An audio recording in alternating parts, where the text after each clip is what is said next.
Texto da carta de Paulo aos Filipenses, capítulo 4, verso 8, é o que diz esse cântico que acabamos de ouvir, versos 8 e 9, a respeito do nosso pensar, a respeito do nosso imitar do que a palavra nos ensina, e que o apóstolo diz: o que aprendestes e ouvistes e vistes em mim, isso fazei, e o Deus de paz será convosco.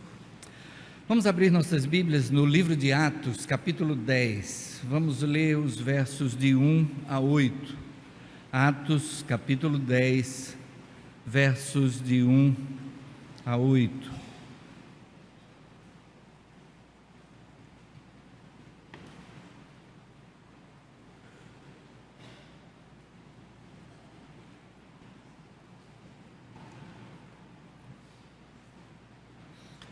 Veja se alguém ao seu lado precisa compartilhar da sua Bíblia para a leitura desse texto.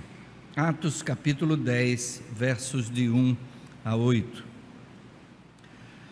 Havia em Cesareia um homem chamado Cornélio, centurião do regimento conhecido como Italiano.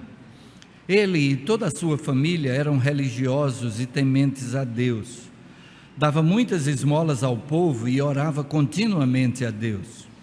Certo dia, por volta das 3 horas da tarde, ele teve uma visão.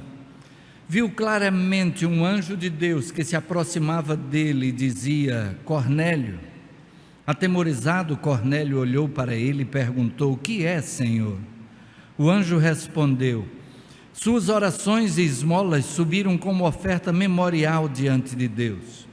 Agora, mande alguns homens a Jope para trazerem um certo Simão, também conhecido como Pedro, que está hospedado na casa de Simão, o curtidor de couro, que fica perto do mar. Depois que o anjo lhe falou e se foi, Cornélio chamou 2 dos seus servos e um soldado religioso dentre os seus auxiliares, e contando-lhes tudo o que tinha acontecido, enviou-os a Jope. Vamos orar. Senhor Deus, louvamos o teu nome, Pai, agradecemos por este momento de adoração a ti, em que nosso espírito apresenta diante de ti o nosso louvor, reconhecendo a tua soberania nas nossas vidas, o teu amor, a tua graça, a tua misericórdia. E quando lemos a tua palavra, Pai, suplicamos que o teu Espírito esteja dirigindo a cada um de nós, para que possamos receber e aplicar o recado que tens para nós nesta manhã. Fala o nosso coração e dá-nos a disposição para seguir a tua direção. É o que suplicamos em nome de Jesus. Amém.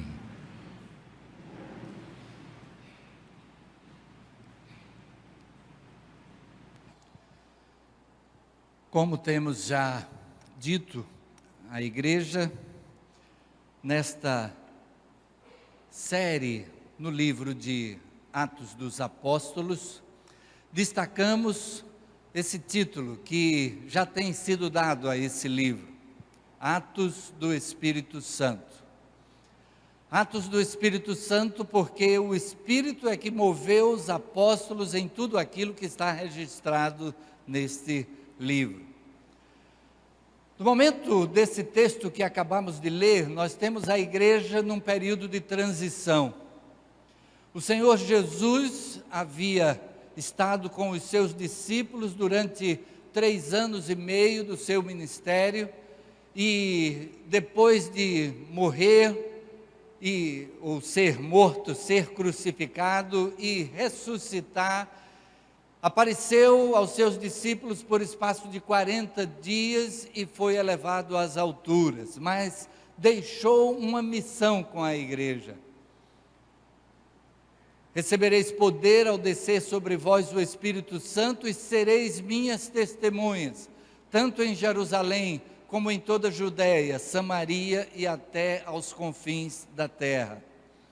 Veja que a missão que Jesus entregou aos discípulos era Judéia, Samaria e até Jerusalém, Judéia, Samaria e até aos confins da terra. Mas a igreja ficou em Jerusalém. Se a gente for ver o registro do Evangelho de Lucas, a gente vai ver que Lucas escreve dizendo: fiquem em Jerusalém, até que recebam do alto o poder. E a igreja ficou em Jerusalém, só que o Espírito foi enviado. Atos capítulo 2, estivemos meditando nisso no domingo passado à noite, e nós vimos como o cumprimento da promessa se deu. Mas a igreja continuou em Jerusalém. O entendimento da igreja ainda era de que Deus era o Deus dos judeus. O Messias era o Messias para os judeus. Embora o Senhor Jesus já tivesse deixado bem claro ao longo do seu ministério, quando estendeu para outros de outros lugares, tanto a sua mensagem como os milagres que realizou. E então, chegamos a este momento aqui. O Evangelho já tinha começado a sair de Jerusalém. No capítulo 8, nós vemos Filipe levando o Evangelho até Samaria. E os judeus e os samaritanos não se davam. E agora, como é que fica? Agora os samaritanos eram meio judeus. O Messias seria também para aqueles que tinham uma origem judaica ou só para aqueles que faziam parte do reino de Judá, depois da divisão, reino do norte e reino do sul. O reino do sul ficou com o nome de reino de Judá, e o reino do norte, reino de Israel. O reino de Israel se misturou com outros povos. O reino de Judá achava que isso era suficiente para que eles fossem desprezados por Deus. E agora, o Messias viria também para Samaria, e Pedro desce até lá, para saber o que é que está acontecendo. Pedro vê que realmente parece que Deus está agindo no meio do povo, e ele ora e impõe as mãos, e o Espírito tem algum tipo de manifestação ali, confirmando que vem de Deus, que a pregação fosse feita também aos samaritanos, aqueles que eram meio judeus, judeus, mas misturados com outros povos. E aí chega esse momento, Pedro está lá em Jope, e de repente um anjo aparece lá em Cesareia, na casa de Cornélio, um centurião romano, que era um homem temente a Deus. Ele estava na região dos judeus, ele tinha um bom testemunho dos judeus, era alguém que orava continuamente. Mas a gente vai ver que ser uma boa pessoa, ser alguém que teme a Deus, ser alguém que ora continuamente, tudo isso é importante, isso é necessário para a nossa vida, mas não é suficiente. Faltava Jesus na sua vida. Ele era alguém que estava próximo de Deus, mas não era suficiente porque faltava Jesus. A pessoa de Jesus era o que haveria de mais importante para a sua vida, porque Cristo veio fazer aquilo que nós não poderíamos fazer, mesmo com toda a devoção que pudéssemos ter. Cristo veio para levar sobre si o nosso pecado, faltava Jesus. Deus envia então um anjo a Cornélio, o anjo aparece a Cornélio e diz: Cornélio, as tuas orações e as boas coisas que tu tens feito, as esmolas que tens oferecido, tudo isso chegou na presença de Deus. E Deus então está te mandando um recado. Envia mensageiros lá a Jope e chama Simão Pedro, que está na casa de um outro Simão, o Simão curtidor de couro, uma casa que fica próxima ao mar. visitando ali a cidade de Jope, onde se supõe fosse o lugar onde Simão o curtidor morava, uma casa lá com uma placa, dizendo que aquela casa foi a casa onde Pedro se hospedou, seria a casa de Simão o curtidor. Depois de tanto tempo com os judeus expulsos da sua própria região, não há como ter certeza de qual foi a casa. E também qual é a casa é o de menos importância. O que importa é que um recado foi dado para que ele mandasse buscar Simão Pedro. E ele manda então os emissários, ele pega 2 servos seus que eram também tementes a Deus, explica o que é que aconteceu, a visão que ele teve, e ele chama um soldado do seu comando e o manda junto. E eles vão até Jope. Acho interessante que eles não pararam. Eu creio, pelas contas que dá para a gente fazer, eles não pararam nem para dormir. E aí eu pergunto, que hora foi que Cornélio teve aquela visão? 3 da tarde. E o texto diz que ele já enviou os seus servos. E a gente vai ver na continuidade do texto que no dia seguinte, por volta do meio-dia, esses servos chegam lá em Jope. Mas a viagem de volta, eles saem só no dia seguinte. Eles chegam ao meio-dia, se hospedam ali na casa de Simão o curtidor também, só no dia seguinte saem. E eles vão chegar lá em Cesareia só no dia seguinte. Então eles tiveram todo um dia de caminhada e só chegaram em Cesareia no dia seguinte. No entanto, os servos que foram em busca de Pedro, eles saíram de tarde e no dia seguinte, ao meio-dia, já estavam lá em Jope. Nos leva a entender a urgência que aqueles homens sentiram da parte de Cornélio, de que eles deveriam ir rapidamente. E eles vão, e chegando lá, Pedro está lá em cima, numa parte superior da casa, e está também em oração. Pedro também era um homem de oração. E enquanto ele está naquele momento de oração, ele tem uma visão. Ele tem um êxtase e tem uma visão da parte de Deus. Um lençol é baixado do céu, com todo tipo de animal, mamífero, quadrúpede, réptil. E uma voz vem e diz: levanta-te, Pedro, mata e come. O texto diz que Pedro estava com fome.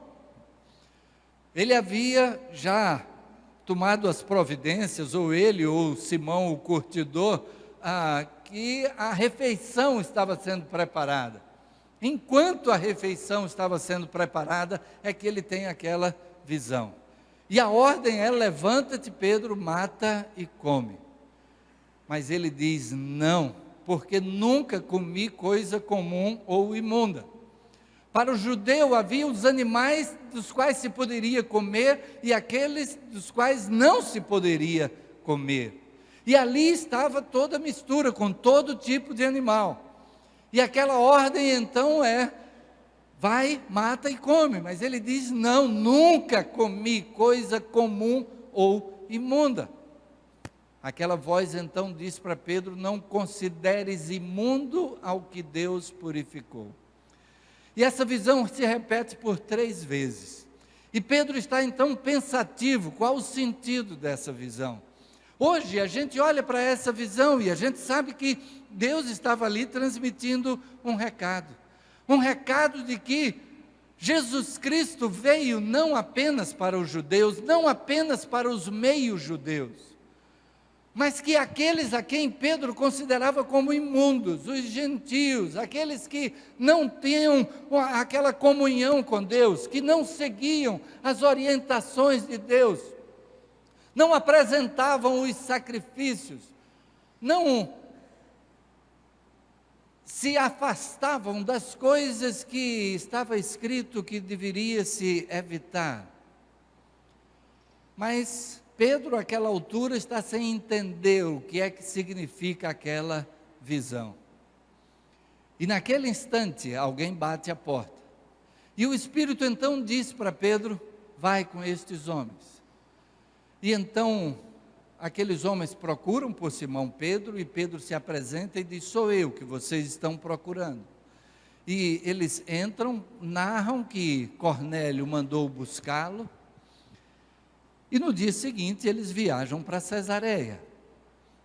E ali, quando chegam ali, eu acho interessante a maneira como Pedro demonstra esse preconceito que havia para com os não-judeus. A maneira como ele chega naquela casa, e a gente poderia dizer que a maneira com que ele fala ali, as palavras iniciais dele, são mesmo até uma afronta com aquele que estava sendo anfitrião, hospedeiro dele, aquele que o estava recebendo. Se olharmos a partir do versículo 27 do mesmo capítulo 10, a gente vai ver como é que Pedro entra naquela casa. E o texto diz então, versículo 27, conversando com ele, Pedro entrou e encontrou ali reunidas muitas pessoas e lhes disse: vocês sabem muito bem que é contra a nossa lei um judeu associar-se a um gentio ou mesmo visitá-lo. Mas Deus me mostrou que eu não deveria chamar impuro ou imundo a homem nenhum. Por isso, quando fui procurado, vim sem qualquer objeção. Posso perguntar por que vocês me mandaram buscar? E então ele entrou e disse: olha, Deus me mandou aqui. Mas vocês sabem que eu não entraria na casa de um gentio. Mas Deus disse para eu não considerar imundo a ninguém. Então imagine que ele está dizendo: eu considero você impuro e imundo, mas eu estou aqui porque Deus mandou. Essa era a disposição que havia do judeu para com o gentio. Mas naquele instante, Cornélio narra a história da visão que teve daquele anjo que apareceu a ele.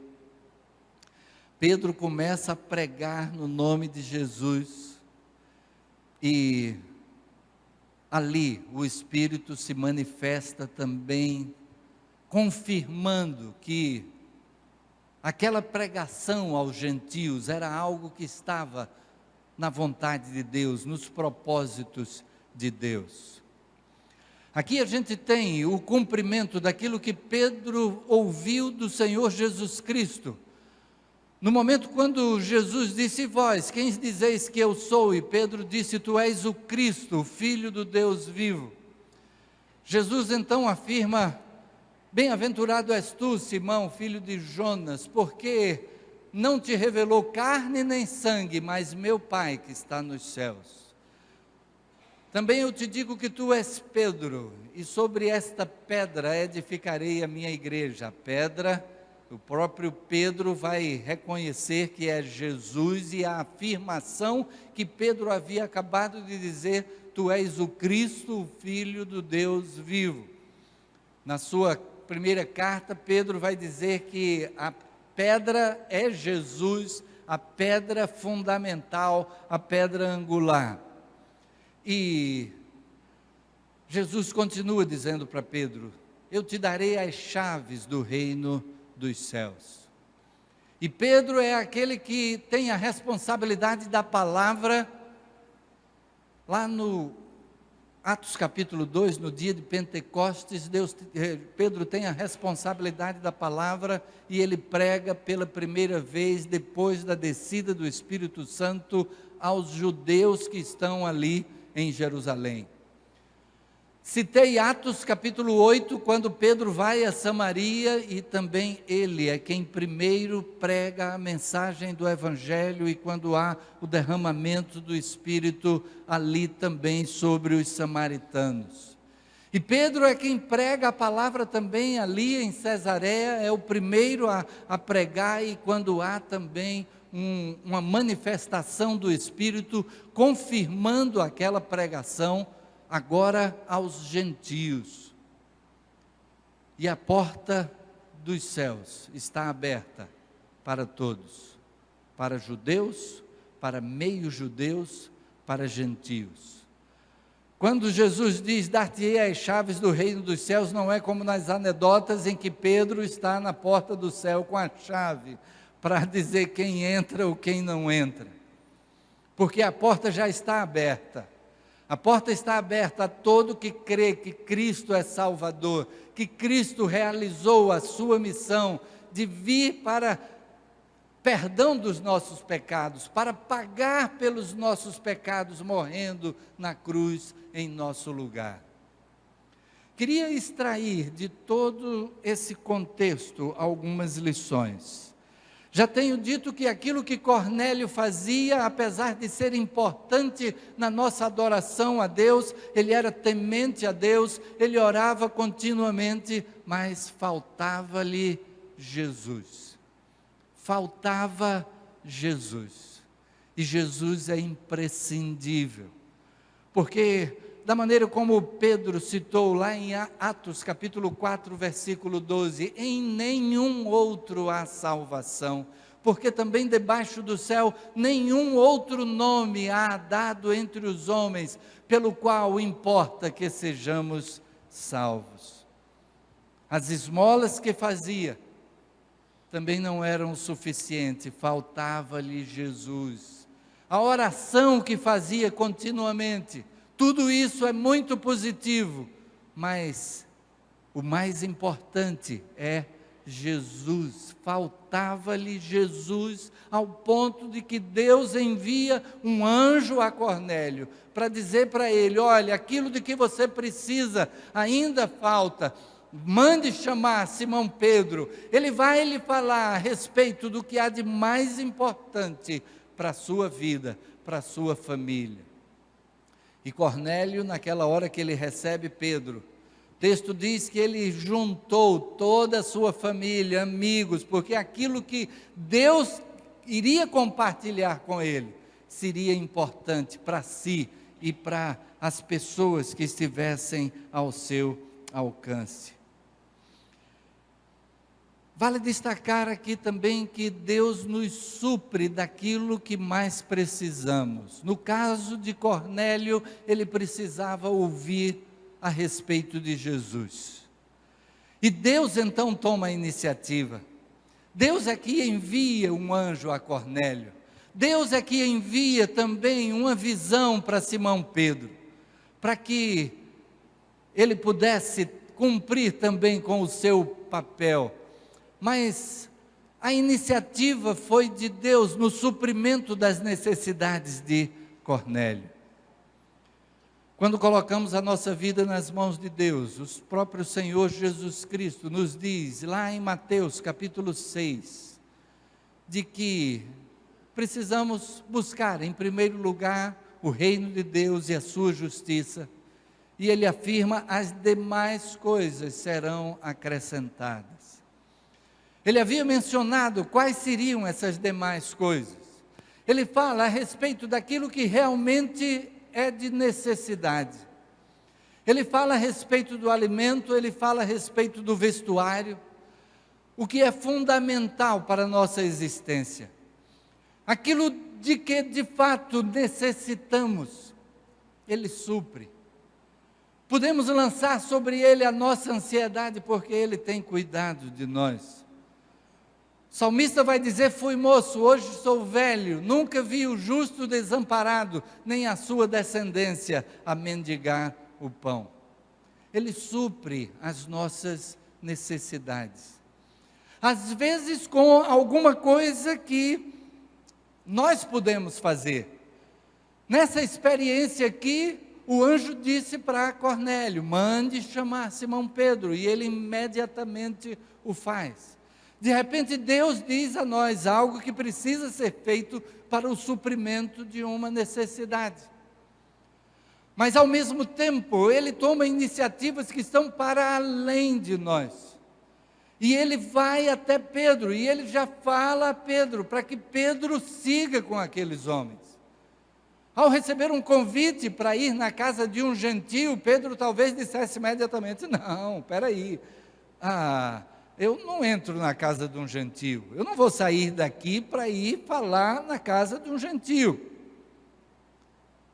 Mas Deus toma a iniciativa e prepara o coração de Pedro, e a necessidade de Cornélio também é atendida, porque Deus age para além daquilo que está ao alcance das nossas mãos. E Ele age ainda que seja necessário mudar tabus e preconceitos. É o que Ele faz ali no coração de Pedro. Ele mostra a Pedro: olha, Pedro, você aprendeu isso desse jeito. E de repente, talvez você ouviu ao longo de toda a vida algo que é diferente do que a palavra de Deus apresenta. Mas aquilo que Deus tem para nós estará sempre de acordo com a sua palavra. Aquilo que Deus tem para nós, alguém pode distorcer, alguém pode ensinar diferentemente. Por isso precisamos da palavra. O tempo da reforma protestante teve como princípio a distribuição da palavra. Por isso, a iniciativa de Lutero é traduzir a Bíblia para a língua coloquial, a língua do povo. A Bíblia era difundida em latim, só quem soubesse latim é que poderia lê-la. Ele vai e traduz para a linguagem do povo, o seu povo alemão. E o trabalho de Lutero foi tão bem feito que aquela Bíblia ficou sendo a base de toda a gramática alemã. O nosso propósito é difundir a Bíblia. Pelo menos uma vez no ano nós temos aqui os Gideões, que têm a missão de distribuir a Bíblia, e creio que a grande maioria aqui já recebeu aquele pequeno Novo Testamento dos Gideões Internacionais. A palavra sendo distribuída. E Pedro tinha agora o compromisso de também levar a outros a palavra. Deus vai e move e quebra tabus e preconceitos para que ele chegue até a casa daquele gentio. Ele aprendeu isso e ele ensinou isso. Se formos ao capítulo 11, na hora que ele vai se justificar em Jerusalém por ter ido na casa de um gentio, ele utiliza exatamente a narrativa da sua visão e daquilo que aconteceu lá na casa de Cornélio, com a manifestação do Espírito Santo, e ele entendeu que Deus estava naquilo. Então, o Espírito confirma o agir de Deus. O Espírito confirmou, naquela sequência de mensagens que Pedro teve o privilégio e a responsabilidade de pregar, em Jerusalém, em Samaria e em Cesareia. E o Espírito confirmando que Deus estava naquilo. E quando Deus age na nossa vida, Ele dá a confirmação a nós. Nós entendemos que é Ele que está agindo. E então, o próprio Jesus Cristo havia dito lá em João 14, 26, mas aquele Consolador, o Espírito Santo, que o Pai enviará em meu nome, vos ensinará todas as coisas e vos fará lembrar de tudo quanto vos tenho dito. Ele ensinará todas as coisas.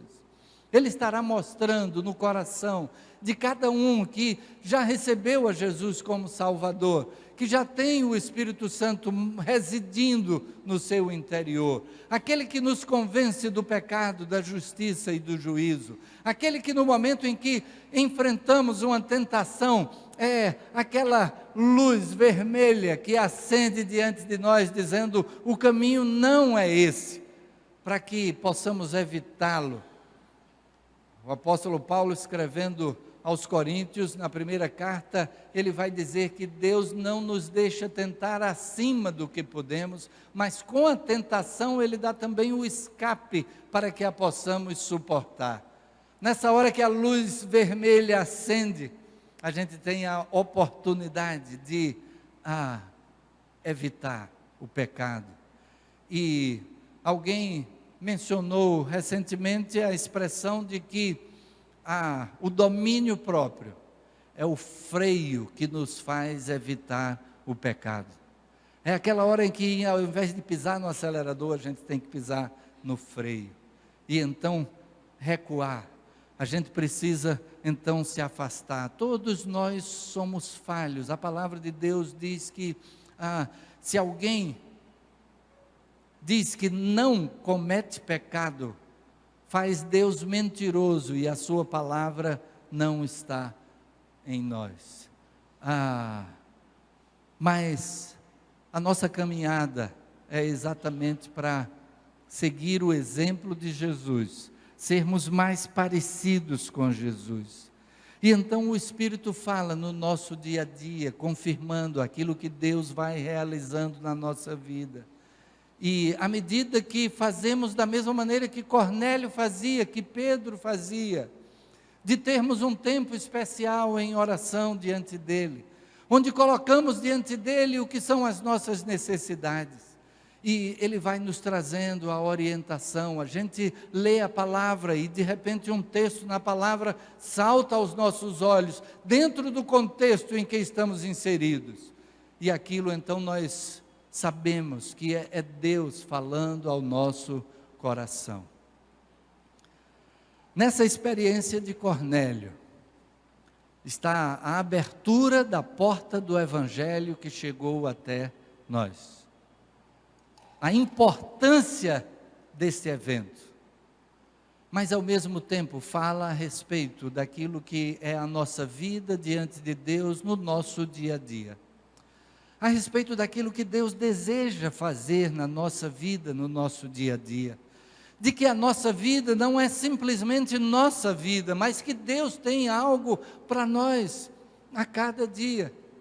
E Ele deseja falar ao nosso coração, Ele deseja orientar a nossa vida sobre o que devemos fazer, e o resultado vai ser muito maior do que podemos esperar. Cornélio chamou a sua família e amigos para reunirem-se na sua casa, no momento que ele trouxe Simão Pedro para falar, que ele convidou Simão Pedro para vir transmitir o recado de Deus, e o resultado foi de muitas vidas que se colocaram aos pés do Senhor Jesus Cristo, receberam a Jesus como Salvador, passaram a ser morada do Espírito Santo, e houve muita alegria naquela casa. O propósito de Deus na nossa vida é de alegria, o propósito de Deus é de alegria na vida de todas as pessoas, aquelas que estão à nossa volta. O que é que Ele tem para nós em cada momento? Baixe sua cabeça, feche seus olhos, vamos orar ao Senhor. Antes de orar, eu gostaria que, mesmo de cabeça baixa, olhos fechados, você estivesse pensando na sua condição diante de Deus, do Senhor Jesus Cristo. Quem é Jesus para você? Talvez você até hoje foi, como Cornélio, ensinado a fazer boas coisas. Cornélio praticava boas obras, dava esmolas, orava continuamente, mas faltava-lhe Jesus Cristo. E talvez até hoje você não deu o passo de entregar sua vida nas mãos de Jesus, crendo que Jesus pagou na cruz o preço do meu pecado, do seu pecado, para que nós pudéssemos estar na presença de Deus. Ele retira de nós a condenação. A palavra de Deus nos diz que o escrito de dívida que pesava contra nós, Jesus o pregou na cruz. A dívida foi quitada. E agora, recebendo o perdão de Jesus, podemos estar na presença de Deus. O livro de Apocalipse fala sobre uma multidão de pessoas vestidas de vestidos brancos. E o texto também nos diz que não são pessoas que simplesmente não pecaram, têm os vestidos brancos porque não pecaram. O que a palavra de Deus diz é que todos pecaram. Mas a respeito daquelas pessoas naquela visão do céu, pessoas vestidas de vestidos brancos, a explicação é de que as vestes foram lavadas no sangue de Jesus Cristo. O sangue de Jesus derramado na cruz lavou as suas vidas, lavou a sua alma. A condenação não existe mais. Se você não tinha dado esse passo, faça isso nesta hora. Diga do seu coração para o coração de Deus: sim, Deus, eu quero que Jesus seja o meu Salvador e o meu Senhor. Senhor Deus e Pai, louvamos o Teu nome e agradecemos pela Tua palavra. Agradecemos porque Teu Espírito fala ao nosso coração. Ele mostra o ensino de que precisamos ao nos alimentarmos na Tua palavra. Louvamos o Teu nome por Jesus Cristo, imprescindível para a nossa salvação. Louvamos o Teu nome porque esta mensagem chegou até nós e é tão clara na Tua palavra. Se alguém aqui ainda não tinha dado este passo de entrega da vida ao Teu Filho Jesus, que o Teu Espírito esteja confirmando no coração a necessidade dessa entrega, para desfrutar da mesma alegria que Cornélio pôde desfrutar ao ouvir de Jesus, ao entregar-se nas mãos de Jesus. E Senhor, nós que já demos este passo, e cada um que também venha a dar este passo, todos possamos estar buscando de Ti a orientação no dia a dia, sabendo que Tu provês as nossas necessidades, aquilo de que de fato precisamos, Tu ages na nossa vida para o suprimento. Recebe a nossa gratidão e que a nossa vida, a nossa maneira de Te servir, seja a expressão dessa gratidão, a nossa disposição em cumprir com aquilo que é o Teu propósito para nós, possa dar uma ideia da gratidão no nosso coração, que possamos fazê-lo como adoração ao Teu nome. Recebe o nosso louvor, a nossa adoração, a nossa vida como expressão de adoração a Ti. É o que suplicamos em nome de Jesus. Amém. Amém.